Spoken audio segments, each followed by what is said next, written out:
All right, I promised you a look at some naming rules for covalent compounds. Let me make that very clear that this is for covalent compounds only.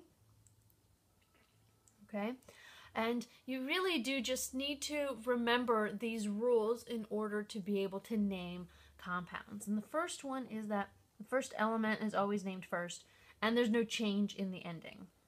Okay, so let's do these with an example. We'll look at H2O.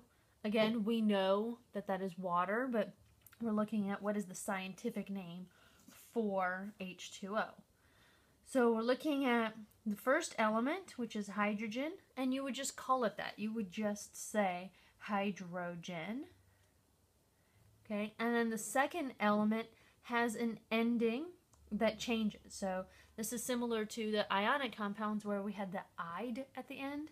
So this is not going to be hydrogen oxygen. This is going to be hydrogen oxide. Okay, but there's this third rule, which is vitally important because it tells us a whole lot of information about the molecule. And that is these prefixes that tell us the number of atoms in that molecule. So we have two hydrogens, and we have to specify. We can't just say hydrogen oxide. We need to make it very clear that there's two hydrogens, and there's a list of prefixes that you just need to memorize. So mono, di, tri, those are ones that you are more familiar with. Hopefully octa you're more familiar with as well.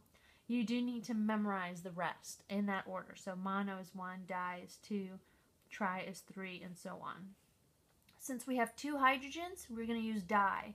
So we just add it to the front. Dihydrogen.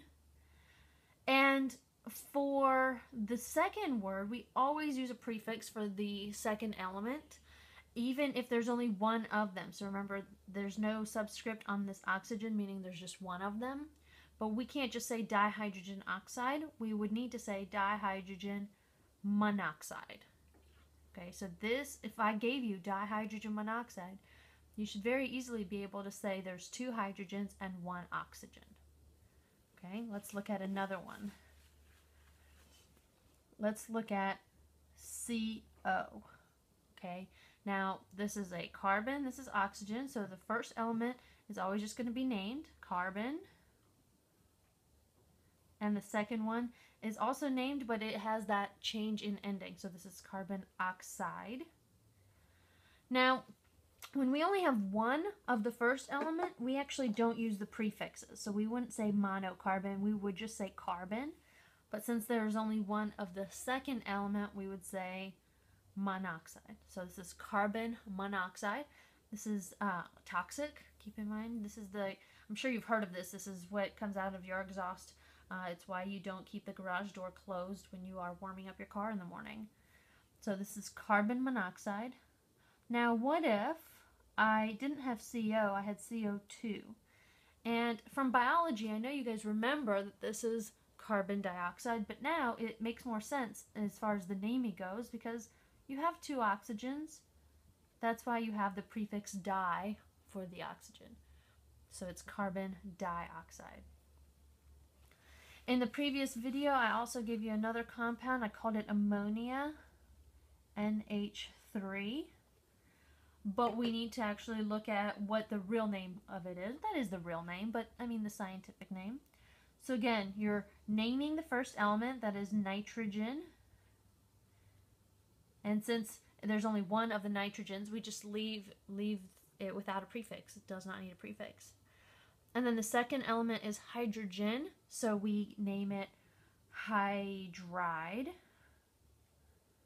Okay, so remember we changed that ending to IDE. This is hydride. And there's three of them, so you're looking at your prefixes, and it would be tri. So this is nitrogen trihydride. Okay, now I recommend going and clicking on the button that says naming practice. There's plenty of covalent compound practice and ionic compound practice. Do all the practice that you need until you have this down 100%.